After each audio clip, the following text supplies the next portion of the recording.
kayaknya belum ada.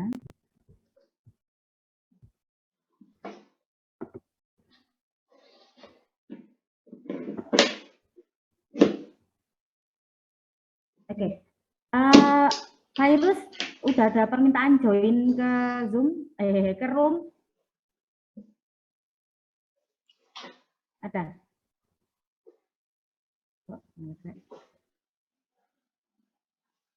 Virus?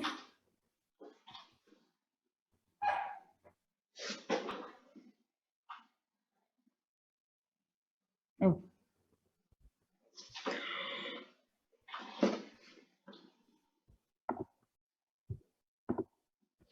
Baik, di sini teman-teman seni rupa, jadi masih kalau dilihat dari tugasnya masih ada karya modern ya, bahkan ada yang menampilkan karya peletak pertama karya modern yaitu zamannya Da Vinci.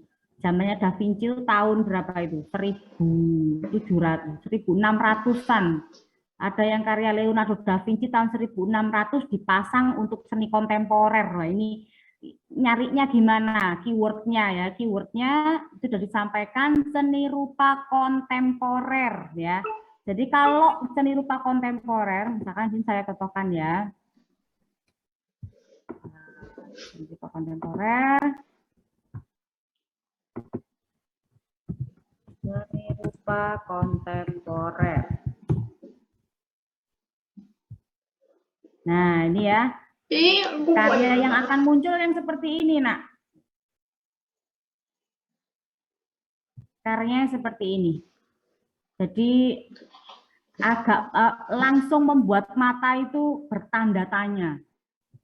Ini ada gambar pisang-pisang tapi ukurannya besar tapi bolong. Kemudian ada kuda yang bukan kayak kuda. Ada school tapi warna-warni, kemudian di sini ada manusia yang berdiri, ada bayangannya kok di depan, bukan di belakang.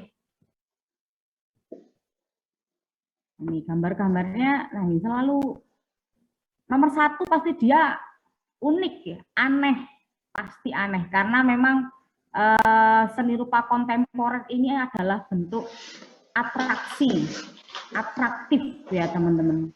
Jadi dia itu atraksi banget. Jadi dia memang sengaja bikin orang yang melihat karya ini tuh langsung timbul tanda tanya. Kok gitu sih? Ya, jadi karyanya aneh-aneh.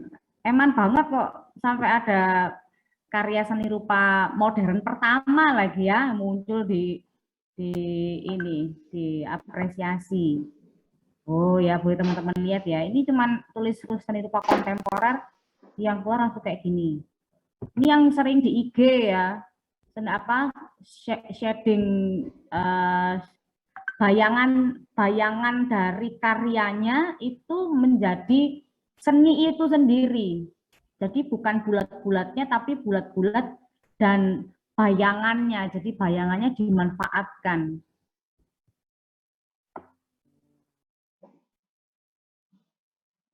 Nah, bahkan ini pun keliru ya. Nah, ini kalau ini kan, jadi teman-teman cirinya adalah kalau dia masih terkotak-kotak kubisme, ekspresionisme, romantisme, maka dia masih masuk kategori modern, seni rupa modern. Jadi di seni rupa kontemporer kita melepas genre. Apapun genrenya boleh, apapun teknik caranya ya. Jadi ada 2 dimensi dicampur 3 dimensi, dicampur tari, dicampur musik, dicampur apapun boleh. Boleh dicampur fotografi, videografi jadi satu boleh, semuanya boleh. Itu seni rupa kontemporer ya. Jadi bebas sekali, sangat bebas untuk mengekspresikan emosi apa di dalam diri Anda. Nah ini, tuh. Kemarin yang sempat heboh, pernah tahu nggak yang pisang itu?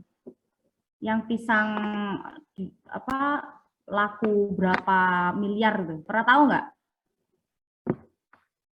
Pisang ditempel, diisolasi. pisang diisolasi di tembok. Wes, wes cukup itu aja dan itu mahal. Ya karena keunikannya itu. Wah, pisangnya terus bosok kok. Ya itulah kontemporer. Ya. Jadi ini karya-karya kontemporer. Nah, ini juga ini karya kontemporer yang patung. Ini Inyoman Nuarte, karyanya sangat sampai apel ya. Ini yang bikin GWK, Bali. Jadi dia bikin Borobudur tapi Borobudurnya leleh.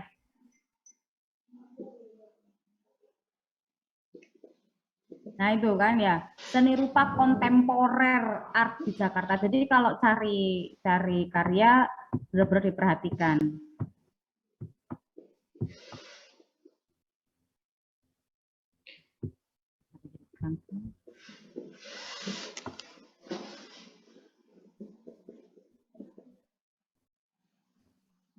Kontemporer ada di Jakarta, ada di Jogja, di Bali juga ada eventnya ya.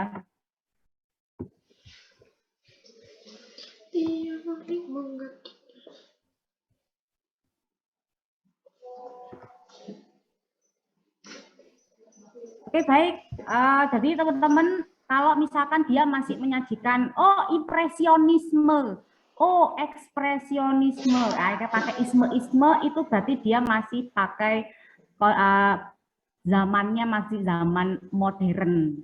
Jadi di kontemporer atau ada yang menyebut postmodern, dia tidak ada genre. Jadi genre-genre itu melebur, boleh dipakai semua. Hanya saja dalam seni rupa kontemporer ilmu modern tadi bisa kita pakai untuk mengapresiasi. Jadi oh ini main cahaya berarti impresionisme. Oh ini kotak-kotak, oh ini ambil kubisme. Nah kalau di kontemporer itu campur semua, nggak ada batasan. Tapi kita bisa melihat ciri-ciri yang mau disampaikan. Nah baik saya mau kasih lihat satu tampilan.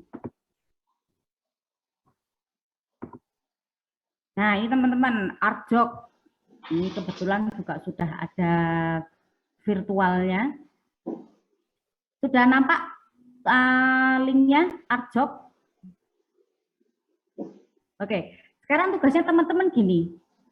Silakan kamu buat mind map, ya, mind map dengan apa yang kamu lihat nanti. Jadi nanti kita akan nonton ini ziarah ingatan. Jadi ini memang kita baca sebentar, ziarah ingatan ini kaitannya dengan tema utamanya adalah waktu. Jadi dia bermain-main dengan tema sejarah. Ya, ini ada beberapa karya seni kontemporer yang memang satu tema, yaitu tema sejarah yang dibalut dengan cara seni. Dan seni di sini dia kontemporer. Nanti kamu akan melihat bukan patung, bukan lukisan, tapi sebuah bentuk instalasi. Instalasi itu apa ya, ditata atau dibangun. Apa yang mau disampaikan? Jadi untuk teknik dan mediumnya khas bereksplorasi dengan tema sejarah. Keduanya berulang alik di antara sejarah personal dengan sejarah komunitas yang lebih besar. Keduanya ingin menyatakan bagaimana karya seni dapat mengajak kita melintasi waktu melalui peristiwa di masa lampau. Bagaimana kita dapat membicarakan hal yang dulunya tabu dan membantu kita berimajinasi tentang masa depan yang lebih baik. Ini tema utamanya ya. Nanti akan ada beberapa karya. Silakan teman-teman buat mind map. Karya yang pertama ini soalnya dia gantian ya, gantian 1 2 3 1 2 3 gitu. Jadi teman-teman buat mind mapnya karya yang ini tadi kaitannya sama apa, kamu kasih cabang-cabang seperti itu. Oke.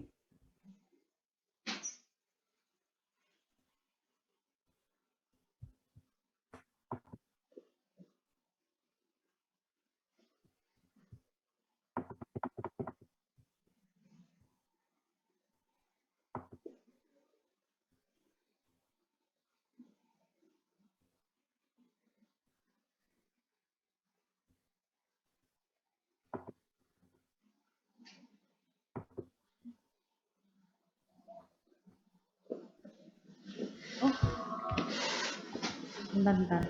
Belum aku share sound, sorry.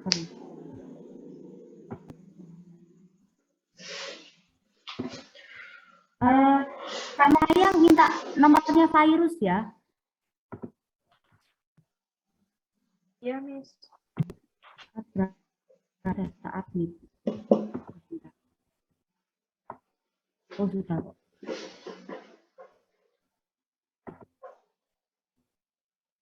Ya.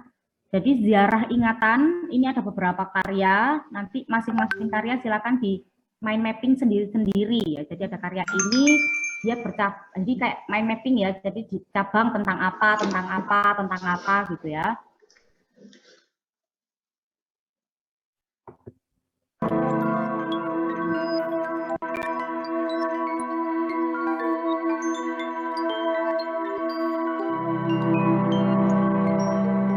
Jadi karena temanya itu time to wonder yang kemudian dimaknai waktu yang relatif atau keajaiban waktu. Dan memang kemudian ketika tema ini disodorkan pada seniman, banyak yang kemudian menerjemahkan unsur waktu ini ngasih dalam perspektif masa lalu, masa kini, dan masa depan. Kebanyakan memang kemudian menggunakan perspektif masa lalu, dalam hal ini sejarah.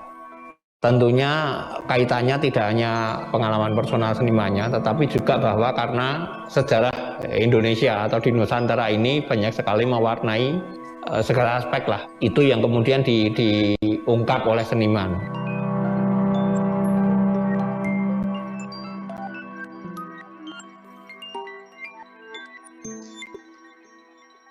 Seni sebagai medium banyak kait kelindahannya dengan sejarah, karena aku pikir banyak sejarah itu yang ditulis oleh para pemenang gitu. Saya selalu menyisir ketepian gitu, membicarakan sejarah-sejarah kecil dengan mengalami tubuh perjalanan gitu, kemudian menangkap sejarah-sejarah yang tidak pernah kita lihat sebelumnya.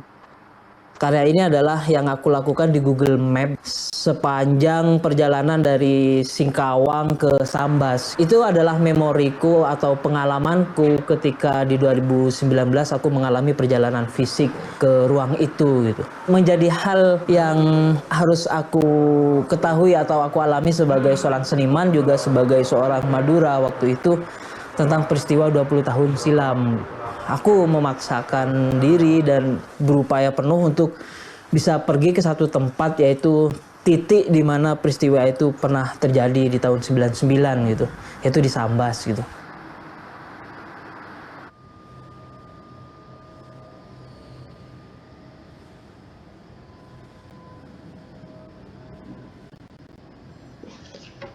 Itu adalah cerita tentang penyebaran agama Islam di Jawa Tengah khususnya.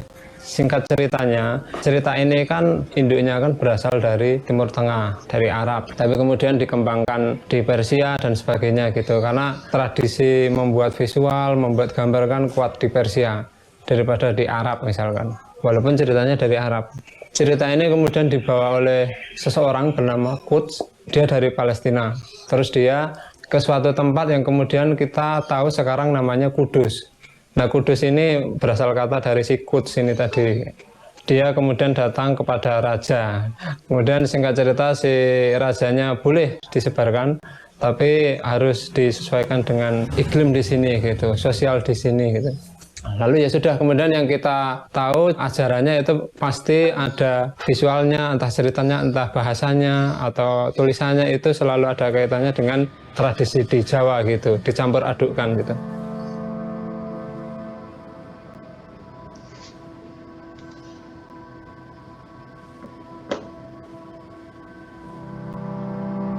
Peran seni itu bisa juga sebagai pintu masuk untuk bisa menggali lebih lanjut, bukan di masalah bahwa ini benar atau salah, tidak seperti buku sejarah, tetapi bahwa ini memancing perdebatan atau rasa penasaran baru untuk juga sama-sama mencari,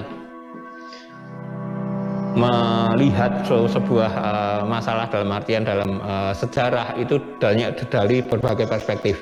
Seni salah satu perspektif itu.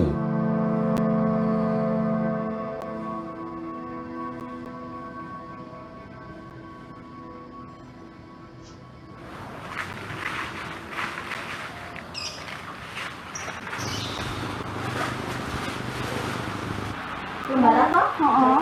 Aku badan itu. Waktu di Arab itu niatnya kan memang menunaikan perjalanan haji gitu. Separohnya itu residensi, dianggap aja residensi gitu. Kemudian yang dikasih sama Gusti Pangeran ya udah pengalaman estetik gitu. Kemudian aku kan bertemu banyak orang dari macam-macam loh. Kan ibadah haji kan semua orang pada ke sana kan. Mereka datang membawa identitasnya gitu. Datang membawa tradisinya itu. Itu membuatku tersadar loh, berarti Islam itu enggak satu ternyata. Kalau sudah ketemu sama orang dengan suku yang berbeda-beda, dengan identitas yang berbeda-beda, keluarnya juga berbeda-beda gitu. Ini kemudian menarik untukku karena kita kalau di Indonesia kan sekarang baru ada ketegangan tentang agama atau khususnya agama Islam ya. Semua harus sama, semuanya narasinya dari Arab gitu. Secara tidak langsung menghilangkan unsur Islam yang ada di Indonesia sendiri gitu. Nah itu yang kemudian membuatku terpikir untuk aku ini sebetulnya siapa, atau sebagai orang Jawa, sebagai orang Islam gitu-gitu kan. Nah, mungkin ada proses pencarian jati diri atas orang Jawa yang Islam.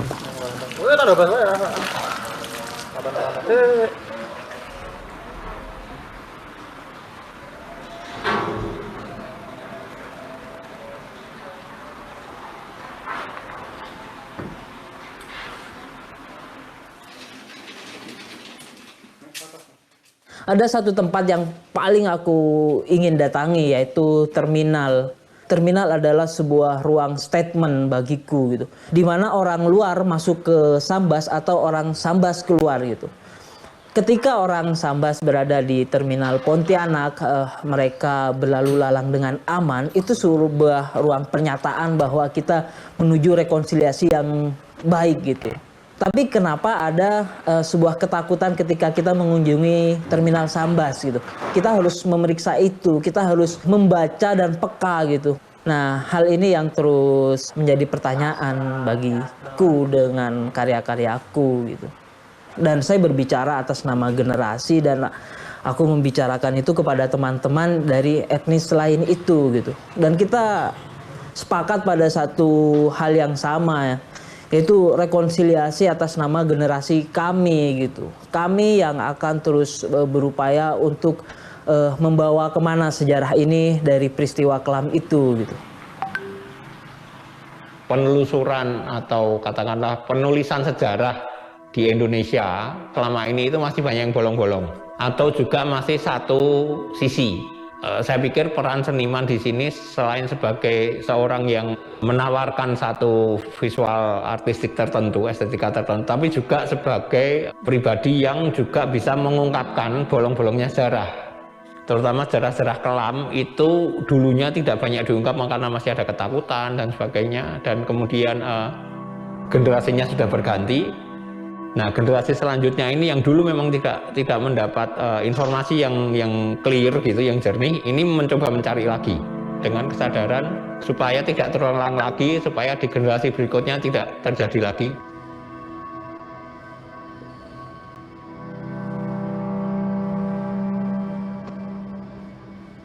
Yang aku mau bilang adalah sebetulnya cerita tentang penyebaran agama itu selalu berulang dengan bentuk kejadian yang berbeda-beda, misalnya gitu.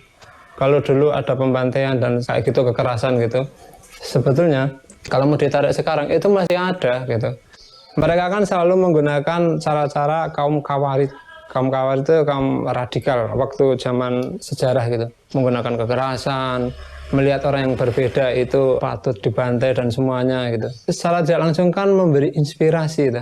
Bahkan kejadian yang ada di zaman dulu bisa ada di zaman sekarang gitu, dengan kemasan yang berbeda gitu dan pemahaman yang berbeda-beda, sebetulnya sama gitu.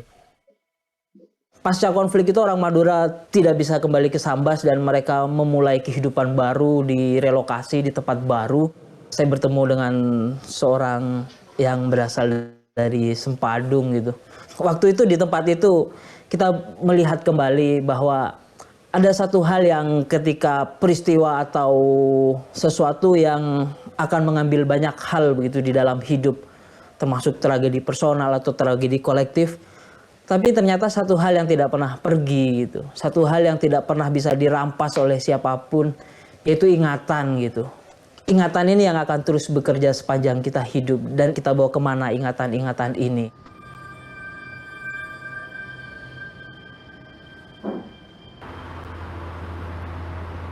Berarti nak wayangi lara detail ya tidak ketok anu ya, sempurna ya. Sen wayang ini kan sini. Wayang yang lain ini, wayang Cina ini. Oh, luwih sederhana. Kan kekuatannya nang iki. Ning kaki. Warna. Oh iya karena Cina ya. Iya. Karya seni kan semuanya harus saling berkaitan. Misalnya kecocokan antara tema dengan gambarnya, kecocokan tema bahkan dengan bahannya gitu. Misalkan kayak temanya tentang agama, tentunya seperti apa ya? Islam itu yang paling ikonik apa ya? Salah satunya sajadah misalkan. Ya udah dibikin sajadah saja gitu. Karena ada sajadah itu, terus kemudian ya sudah kayaknya yang bagus adalah bentuknya di musola gitu. Waktu ketemu sama Nilo, aku pengennya satu ruangan yang menghadap ke kiblat. Gitu. Kalau misalkan itu mau dipakai untuk sholat pun sebetulnya ya nggak apa-apa. Diinjak karyanya menurutku nggak apa-apa. Jadi aktivasi karyanya bisa sampai sejauh itu dengan tata cara kesopanan yang ditentukan tentu saja ya.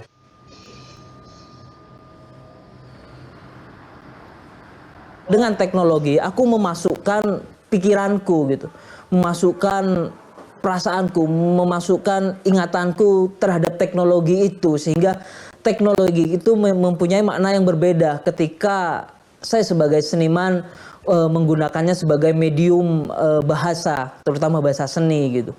Google Map atau di teknologi, kita sudah melumat habis peraturan tidak tertulis bahwa orang Madura tidak bisa masuk Sambas gitu. Itu sudah kita dobrak habis-habisan melalui perjalanan virtual kita atau virtualku waktu itu ketika membuat karya itu gitu. Mereka menggunakan Google Map atau diriku menggunakan Google Map, itu tuh kita kayak sedang mengalami ziarah gitu. Ziarah pada ingatan, ziarah kepada waktu, kepada kenyataan hidup gitu.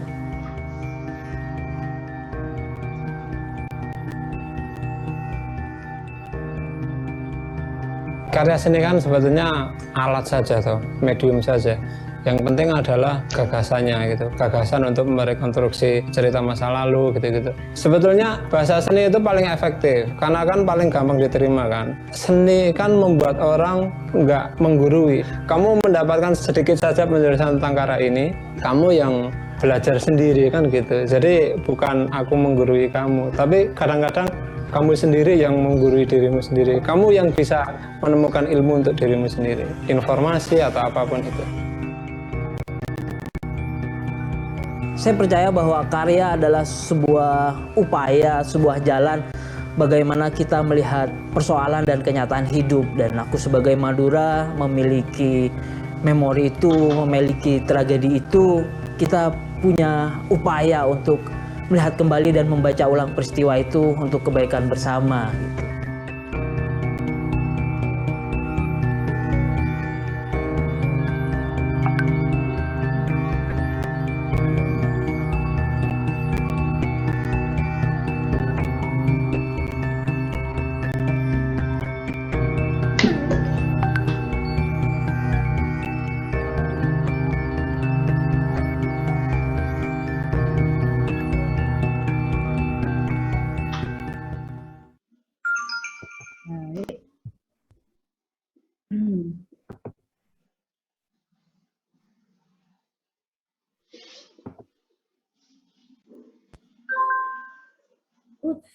Videonya nge-freeze. Yang videonya nge-freeze berapa orang? Saya, Miss. Oh, banyak ya. Oke. Tapi suaranya kedengeran. Ya kayak semua gambarnya tuh nge-freeze, ada suaranya doang. Suaranya jalan terus apa? Enggak. Ya tipe-tipe nge-lag gitu ya, kayak jadi suaranya sih jalan.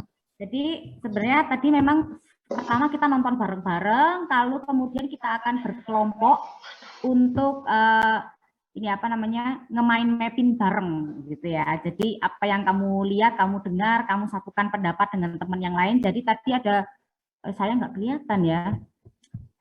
Gini aja, masing-masing orang silakan buka artjog.id. artjob.id, kemudian nanti akan muncul warna biru tadi, kamu pilih ke ziarah ingatan.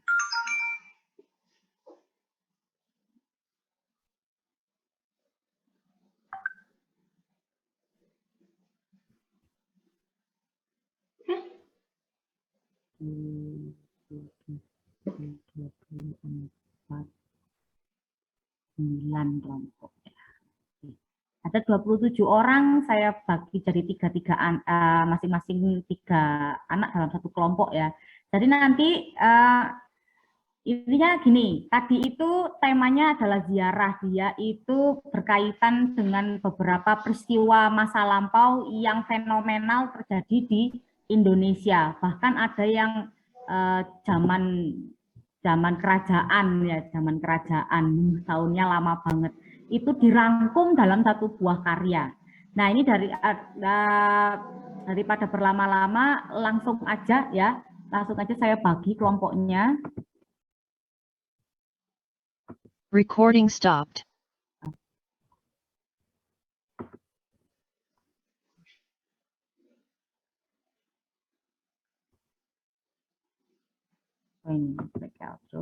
Jadi tugasnya gitu ya, nanti ada beberapa dari video itu ada beberapa karya. Masing-masing karya itu beda mind map. Jadi itu ada 2 judul kalau nggak salah ya. Jadi ada 2 judul sendiri-sendiri. Nanti kamu bisa kasih cabang-cabang mind map. Oh, ini berkaitan dengan peristiwa ini. Oh, ini berkaitan dengan peristiwa ini. Yang karya ini berkaitan dengan peristiwa ini. Dalam instalasi itu biasanya dalam satu ruangan ya. Dalam satu ruangan itu isi barangnya apa aja. Ya, isi barangnya apa aja. Jadi di dalam satu ruangan itu ada isi barangnya dalamnya itu isinya apa saja. Kemudian masing-masing barang itu berkaitan dengan apa. Masing-masing barang berkaitan dengan apa. Kemudian latar belakangnya apa kayak gitu. Kamu buat mind map disambung-sambung kayak gitu ya.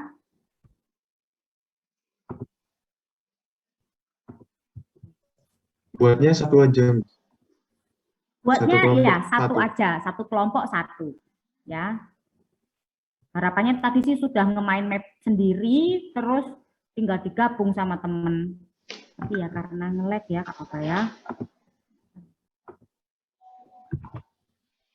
Berarti itu mind map-nya satu karya atau dua-duanya itu, Miss? Dua-duanya, Kak. Jadi mind map-nya itu dua-duanya dikerjakan dalam satu kelompok. Jadi nanti untuk pengumpulannya masing-masing, tapi pengerjaannya kan kelompok, jadi tinggal dikopas aja, bareng-bareng ngerjakannya. Ini 2 karya yang diziarahi tadi kan? 2 karya tadi. Sempat judulnya muncul di terakhir ya. Judulnya muncul di terakhir. Sudah bisa akses ke artjob-nya?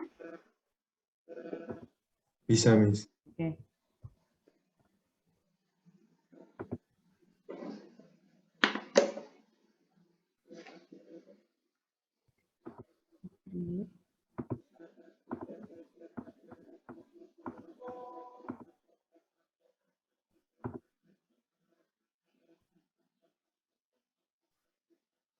Oke ya, jadi mind map-nya boleh digital teman-teman, kamu bisa pakai Word atau kamu bisa pakai apa gitu, nggak harus tulis tangan ya. Mungkin saran saya pakai Word aja biar tulisannya bisa lebih rapi.